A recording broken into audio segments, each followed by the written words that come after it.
My name is Elise Wild, and you are listening to Women's Lifestyle Magazine, Inspired Voices. Hi, welcome back to another episode of Inspired Voices. As always, I hope you are safe and healthy and well. I hope you had a good holiday weekend.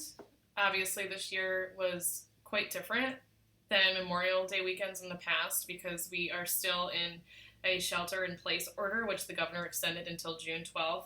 Personally, for me, this year, Memorial Day can kind of it marks like the beginning of summer, especially in Michigan when the pools open and the weather is kind of becoming more consistent.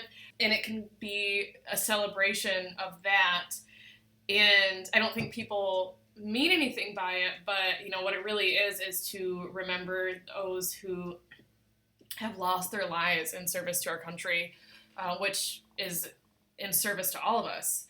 So this year, without the pools and the gatherings and the typical celebrations that we would usually be going to, I felt like I really gained a greater understanding of the true meaning of Memorial Day by reflecting on the lives that have been lost throughout the life of our country so that we can enjoy the privileges that we enjoy as Americans.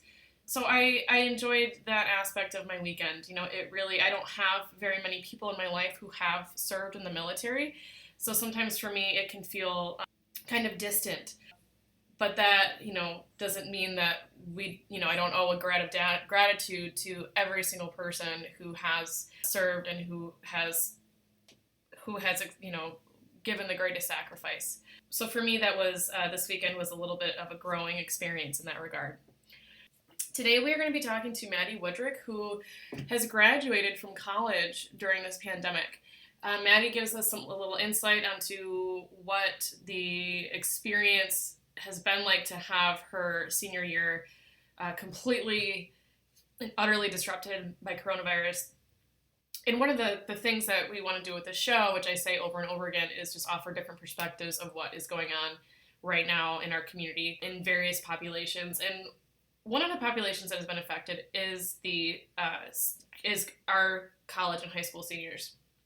Now, it might not seem like on a scale to be the greatest of losses, but I think that means that their loss isn't worth acknowledging and hear what they have to say. I want to hear what that's like, and they are having an experience that not many people can relate to.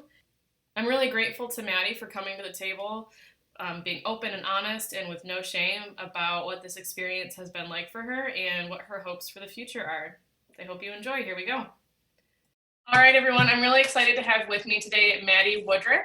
Maddie and I have known each other for a little while. I went to high school with Maddie's brother. I worked with her mother, Maddie Woodrick, who is the founder and executive director of I Understand, which is a great local nonprofit. And Maddie also interned for me last summer, which was really fun. So we've been in each other's lives in these different ways for quite a while. And Maddie is one of the many college students that has been kind of robbed of their senior year due to coronavirus. And I wanted to have Maddie on to give us some insight into what that experience has been like. So Maddie, can you start off by telling us a little bit about yourself? Tell us about where you go to college, what your major was, and also kind of tell me about some of your favorite things about college that you've experienced in the last 4 years.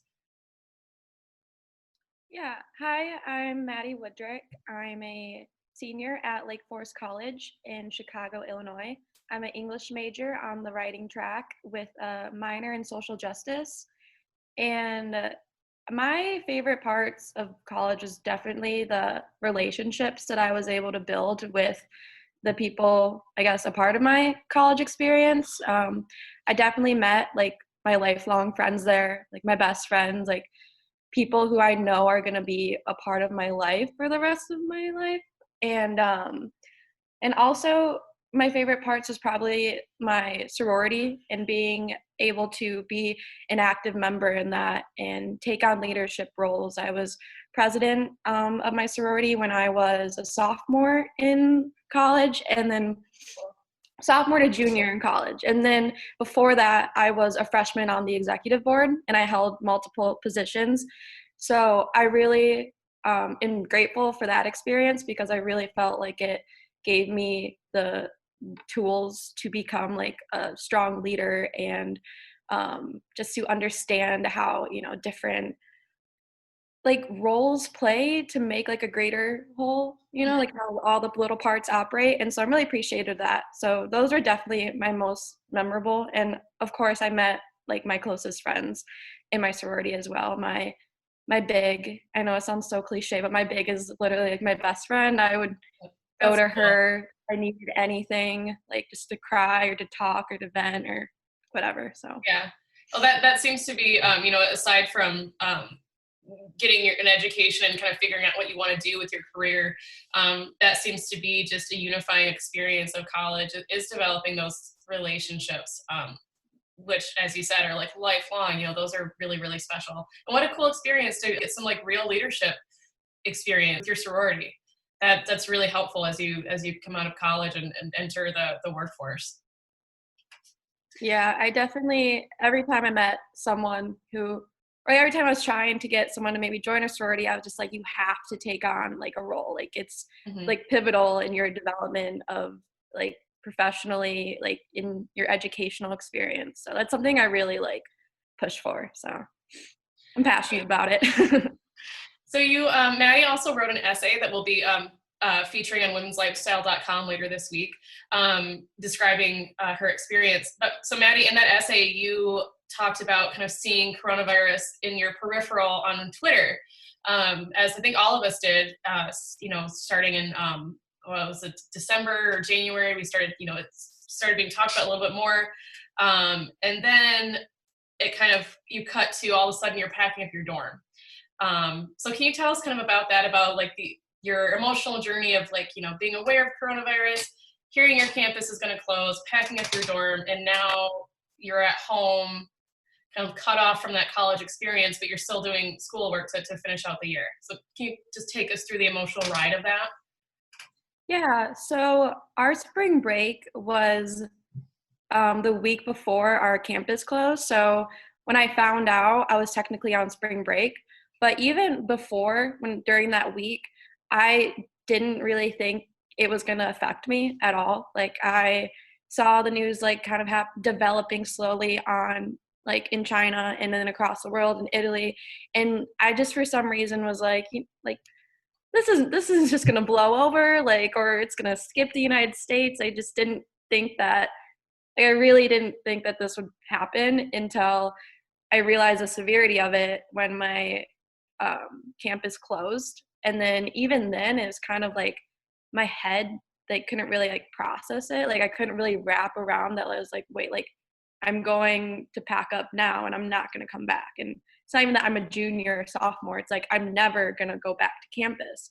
And so it didn't hit me until my school gave us 1 week to pack up from when they made the announcement, unless you had kind of some kind of like special accommodation, you could stay on campus, but if not, you had to be out that week. And so it didn't hit me until I got to campus, and I mean it was a really nice day, so it kind of like seemed like a day in May maybe, or a move-in day or move-out day. And it didn't hit me until like my dorm was practically empty, and I like looked around outside my window seeing everyone else like move out, and then realizing like it's only mid-March. So that was like really surreal, and that's what made it really real for me, because I was like, oh wait, like this is it, and I still have so much left, or I still had so much I was anticipating for. So it honestly, like I said in my essay, in my article, it didn't really hit me until it was like right at my doorstep, like right in front of me. Mhm. So, because it's really easy to be in denial about this kind of stuff until it directly impacts you. So, Yeah, yeah, and like you said, I think a lot of us really, even though it was becoming, now looking back on it, it was becoming clear that this was going to have a huge impact on us in the United States. We're like pretty far away from most major world events, like geographically, and we tend to be really insulated. So I think this is, one of the first things in my memory besides 9/11. I was a child then, so I can't really like equate with the experience to this, but it's really startling, and it's something that I think the rest of the world has a little bit more experience with than we do. Um, yeah. so total, yeah. I mean, I think every single one of us was kind of it just, we couldn't really think about it until it was at our doorstep. I don't know how better we could have prepared for this as individuals. So I totally get what you're saying on like just it not hitting you until those actual moments where you're literally moving out of your dorm and then you're like, oh my God, this is actually happening. Yeah. And also it was me moving out of my dorm and then also like running into people while I was moving out of my dorm and realizing that I was like, wait a minute, like I might never see you again, or I might not see you for years or like whenever, because we're all going home.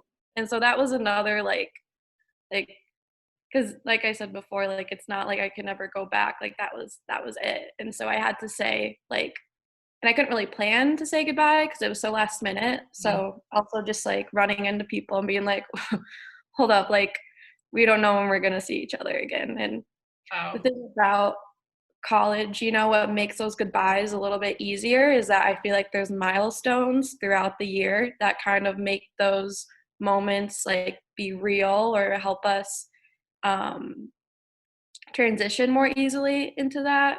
But to not have those milestones, I feel like made it a little bit harder for those goodbyes to fully like hit, I guess. So what sort of things, what were you anticipating as, you mentioned, um, and you had like a couple months left of school and you were anticipating certain experiences. Can you talk about what those experiences or milestones were? Yeah, so the thing about Lake Forest is that it does have like celebrations for seniors like sporadically throughout the year, especially second semester towards the end. And I know every college kind of does it differently, but one thing that I do think is universal is that there's some kind of like celebration near commencement. It's not exactly commencement, but it's like kind of like one big like last hurrah for everyone. And for Lake Forest, it's called our senior party. And since this, I know like, and again, it's hard talking about something so like minuscule as like a party, you know, when there are a lot more I guess like impending things happening to people. Mm-hmm. And so like I do realize that I'm very lucky to have like this as one of my things that I'm very upset about. But it was senior party because every year I'd wanted to go so bad since freshman year, but there was never like enough tickets. And I understood that because I was like, you know what, I'm gonna have my own. At the end of 4 years, I'm gonna have my own. Like it's okay if I don't go to this one, or it's okay if I don't go to that one. And then so I was really upset to not be able to like celebrate and have that last hurrah and to see those people, like to see literally like everyone one last time, like the people that maybe I lost touch with freshman year, like my freshman year roommate, or people that I had classes with, or just to have that one last like whole reunion was really upsetting to me because like I said earlier about having to say goodbyes, I didn't get to say goodbye to everyone that I wanted to, like even close. Like I think I said goodbye to like 3 or 4 people. And still with that, it was important to practice, social distancing and maybe not give them a hug or whatever.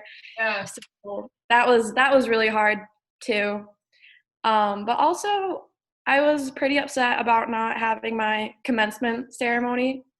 It is postponed to October, but it's to me it's like it's still not gonna exactly be the same because it's not at the same venue they have it at each year. I'm guessing that most of my class won't be able to attend because they live across the country or might have, hopefully people will be hiring again and they'll have jobs and stuff. So it's bittersweet because we still do have that, but it's not going to be what we were promised. Yeah. And I know that's out of the school's control, so I'm not angry with them. It's just disappointing. Yeah, and before we started recording, I was reflecting on the things that you and the rest of the class of 2020 has lost in all this. And I think it's important to emphasize that you have all earned this. You have all gone through your 4 years of college. You have all worked really hard to have these moments and to have these milestones. So it's not necessarily that something was given to you on a platter and then it's being taken away. You guys have worked really hard for this. And although, like you've mentioned, there's people that are struggling with massive income loss or food insecurity. But one of the points of our podcast is to bring the different perspectives in on what people are experiencing in all this. And I think it's important to remember that too, that, you guys earned this. And it's okay to be mad. It's okay to of course be disappointed. And I'm sure many of you are anxious and depressed. Especially, when you're talking about what you've lost, you keep talking about the relationships. And that is I think that's very relatable for a lot of people, is just missing out on, all of a sudden your relationships that you spent 4 years building, like you said, you couldn't necessarily hug anybody when you said goodbye. And, we all know that Skype and Zoom is available, but it's not the same. And it's certainly not the same for your last few months of college. So, I totally want to validate your feelings of being upset, because you're entitled to be upset. Yeah. And along with the milestones, it's also just the last that I thought that I had of my friends that weren't able to come into play. So it's even just the little things, it took me to, I guess, be in the situation to realize I'm going to miss going to class. I'm going to miss seeing familiar faces. I'm going to miss that security and comfort of what Lake Forest College gave me. Mm-hmm. Mm-hmm. So how have you been dealing with it? Tell us how you've been coping with this.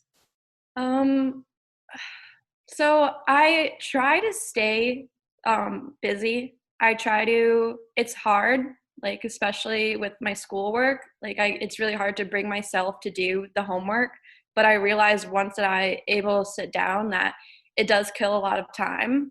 Mm-hmm. I also I try to write too as much as possible. Writing's one of my outlets. It does help a lot for me to alleviate anxiety, because my mom's always told me that once you put it on paper, you realize that maybe your anxieties or what's stressing you out are a lot smaller than what they actually are. Mm-hmm. And so that's helped me a lot. Also, I try to stay active. I'm not a super athletic person, but I found that exercising, going for a walk, or I recently found a yoga YouTube channel that I really enjoy. So just even if it's just for 20 minutes or 30 minutes, I found that staying active or doing something even relatively active has really helped me. But I also I think it's important to say it's okay to have down days, because I try not to get too much in my head or too much in a funk, but I do think it's okay to have a day where you just kind of lounge around and maybe binge watch your favorite Netflix show. Or for me, I recently found the app TikTok, which a lot of people I think are talking about now.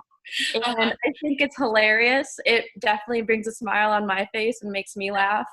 Me too. Yeah, so it's also okay to have days where you do that. I think one of the things that's a misconception about this time is that we need to be going in this time to keep our head above water. But I also think it's okay to have days when you're just not feeling it. For sure. I think the narrative of, when the shutdown orders first rolled out, there's this narrative of learn a new language, learn a new skill. If you said that time wasn't your problem to achieve your goals and you don't achieve them now, well, time was never your problem. And what we're all going through is traumatic, it's grief. And to try to hold ourselves to this insanely productive standard right now is really not healthy. And I think one of the, to your point about it sounds like you have really great coping mechanisms. And I think one of the things that is coming out of this is that people are developing, if they didn't have them before, healthier coping mechanisms. And then they are also engaging in those down days in a healthier way too. I know that, so I certainly have my down days where, like you said, you just kind of lay around, but it feels different now that we're in this situation, I feel like I'm able to engage in that in a healthy way and then kind of get back into my routine or my other coping mechanisms like the next day. But I'm hoping that's something that continues in our lives after this is people continuing to engage in healthy coping mechanisms. And I think a lot of us, like, we're coming up against like mental health issues probably for some of us for the first time, like not with our routine suddenly gone. And I think people are realizing like, oh, maybe, you know, the way that they coped with their mental health issues was just their routine and staying busy and seeing people and working a lot. And now that that's gone, it's kind of leaving us all like a little shocked. Yeah. And to go off that with mental health, like my mental health has definitely like skyrocketed since then. I have anxiety and depression that I work through every day. And this situation has definitely not made it better. Like I said, it definitely made it a lot worse. But something that I've found immense comfort in is like knowing that a lot of people are feeling the same way. Like when I feel really down, I usually will FaceTime one of my best friends, or we'll all do a Zoom or FaceTime chat together. And I think we find, even though it's like a really hard time and we're all struggling, it's comforting knowing that like I'm not alone in these feelings, and it's almost giving me more of an outlet to express those feelings. For sure. And Yeah. I've definitely found like an increase in my friends like feeling like they can talk about this more, which is, as someone who like advocates for mental health and suicide, it's very exciting to me that people are wanting to talk about it. But I understand that's like, I wish we didn't have to necessarily talk about Yeah. it. Yeah. But I hear your point, and, you know, I hope that when this is all over, like whatever over looks like, that it just contributes to the wider understanding of mental health. You know, I think the past few years, talking about mental health has become more mainstream, but and I hope that this like pushes it even further ahead and you know, continues to normalize our conversations about it, because we're all feeling anxiety, we're all feeling depressed, and it is kind of nice to be united in that, even though, like you said, it's not like, still would rather not this be happening, but you know, you got to look Yeah. at the silver linings. Um, so in your essay too, you mentioned that one of the things that's coming out of this is you and the rest of your peers, you guys are not able to launch right now like people typically are after school. You know, you guys can't immediately go to your new job or your, you know, internship, you know, move out to a new city that you want to work in. All those experiences that are typical to the trajectory of life after college. It's also something you guys aren't getting to experience. And you talked about in your essay that it feels like a regression.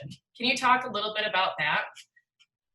Yeah, it feels like a regression because it feels like I'm still a teenager at home. And I know there's nothing like specifically that my family does to make me feel this way. It's just I feel like how my circumstances seem to like played out. Mm-hmm. It's really frustrating because I had like at least I thought I had a pretty good idea of what like the next my summer and into the fall was going to look like, and it included moving in with my best friend in Chicago for the summer and working there and getting experiences there before going to I was planning on taking a year off to go to grad school for social work.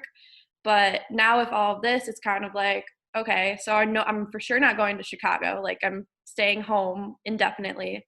And it's even with like, oh, like with grad school, like if this is going to keep going online with how it has been with my school, it's like maybe it's something I should put off even more. Mm-hmm. And so it kind of feels like a regression because I'm just really at home doing schoolwork. And then after that, it's like, I don't know what's next for me, because until the government or whatever is able to give us more information on the next steps for addressing coronavirus, COVID-19, I'm just kind of left in limbo. Mm-hmm. And like I said, it's nothing that my family has done to make me feel. It's just I feel like a matter of fact of my situation. Yeah. You're also the youngest too. I just remembered that. Yeah. And they love to That's remind gotta me play of into it. it a little bit. Yeah, like I said, they love to remind me of it, that I'm still like I think my family still perceives me as like a teenager, but I'm like, guys, like I'm 22. I Mhm. think I made a video reflecting on my college experience, and there was some alcohol content when I was of age, but it was funny because my mom was like, "You're putting alcohol in that?" And I'm like, "Mom, I'm 22. I'm not even 21 anymore." Like that should be like normal. That's funny. I think that's really common. My little brother is oh my God, he's gonna be 30 this year, and I still am like, I still can't believe he's like past the age of 18. Like it's like the phenomenon of being the youngest. Um, yeah, so that has to be really hard. I hope that as time goes on, that as we do get more clarity around what the next steps are, what our world is going to look like, I hope you're able to, just reassess your plans and still set something in place that you feel like is going to be fulfilling for you. But it sounded like, moving in with your best friend in Chicago and going to grad school. That sounds like that would have been so fun and a really Yeah. great experience. So that's also a loss there. Yeah. I mean, I'm still holding on to some of my plans that I have, and I think that's important to still have, goals, and to still, like, even though we don't know what's going to happen, to still act as if like Mm. it could turn around and Yeah. we could go back to our hopefully normal relatively soon. So I think it's important to still hold on to that hope. Yeah, that's a great point. When was your graduation supposed to be? May 9th. May 9th. Do you have any plans on how to celebrate that, even though obviously you won't be celebrating it as you initially intended? Honestly, I haven't thought much about it. My sister did bring over a graduation gift for me the other day, so that did like kind of Oh, make it more real for me because I mean, it's been hard for me to do my schoolwork, so really like thinking about the fact that like I'm gonna like be done mhm. um in a few weeks is has I think it's the same with how I felt like going to school and not realizing that it was like real or being able to fully wrap my head around it until it like actually happens. Yeah. So I feel like I'm still gonna feel that way until maybe the day and I don't have any more homework assignments.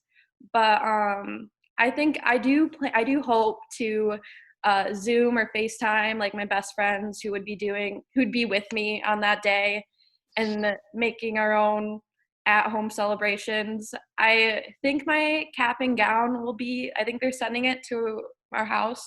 So I'll probably be wearing that all day. Oh, that's neat. Regardless of what I'm doing, I'll probably be wearing that. But yeah, I think I'm just gonna try to make the best of it. So I have one last question for you. What can people do to support the class of 2020 right now? You guys are in such a unique situation with, um, I mean, just also, so your school has been cut short, but also the economic impact of coronavirus is, to use an overused word, is unprecedented. So you're looking at a workforce that we've never seen before.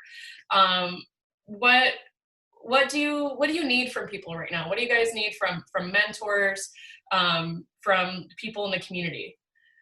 Yeah, I don't think there's necessarily anything like that anyone can really do, like physically, I guess, because it's out of all of our control. But I would hope that people within our community, mentors, especially parents, would just try to be understanding and compassionate because if I'm sure because they're able to look back and have their regular if they went to college like that kind of experience and those celebrations, and I just hope that they'll remember that these kids aren't getting those things that we were expected to have, and to just show compassion because I think one of like the worst things that someone could say is like, oh, like it could be worse, or like you're gonna get through it, because like we know that it could be worse and that we know we're gonna get through it, but it doesn't change our reality and what was like loss of ours.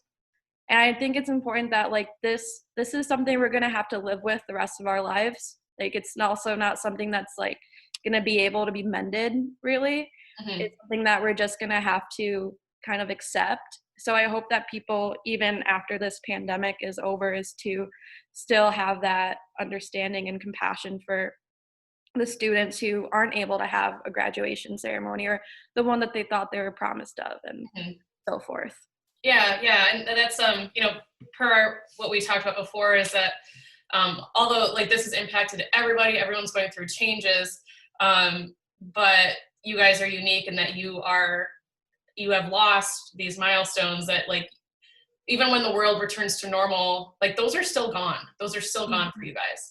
And I do think that we can all just give each other grace right now, and compassion, whatever your experience is, whatever it is relative to. It is, some people are suffering more than others, but that does not mean we can't acknowledge each other's feelings and just say, like, man, I'm sorry, that really sucks. Yeah. That's kind of like a gift we can give each other right now. Yeah, I definitely think that regardless of what someone's struggling through or struggling with right now, that we can come together in understanding that we're all struggling in some way or another. And it's important to be aware of that and to not discredit another person's struggle because you may think you have it worse. Mm-hmm. For sure. Thanks, Maddie. Is there anything else that you want to say about what's going on right now or what you hope for the future? I mean, I just hope that we can come out of this stronger and come out of this maybe not taking things that we usually would for granted and just have a greater appreciation for each other. I feel like that sounded so cheesy, but I mean, I really feel like I really hope we can make something out of this awful situation. Mm-hmm. Yeah, for sure. Sometimes it can feel a little strange to try to look at the positive outcomes of something so terrible, because people are dying in this pandemic. But, I think it's human nature too, as well, to look at like, okay, well, what good can come from this? And I too hope that it's people that we value each other more, that we value connection, and that there is more equity as a result of this. Yep. All right, Maddie, thank you so much. Awesome. Thank you for having me. To stay in touch with us, please visit www.womenslifestyle.com and sign up for our newsletter. You can also listen to this podcast on YouTube. Our YouTube channel is Women's Lifestyle, all one word. If you have any ideas for a podcast episode, or if you'd like to hear from someone we haven't interviewed yet, please reach out to me at elyse@womenslifestyle.com. That's Elise at womenslifestyle.com. I hope you are all staying healthy and staying safe, and thank you so much for listening.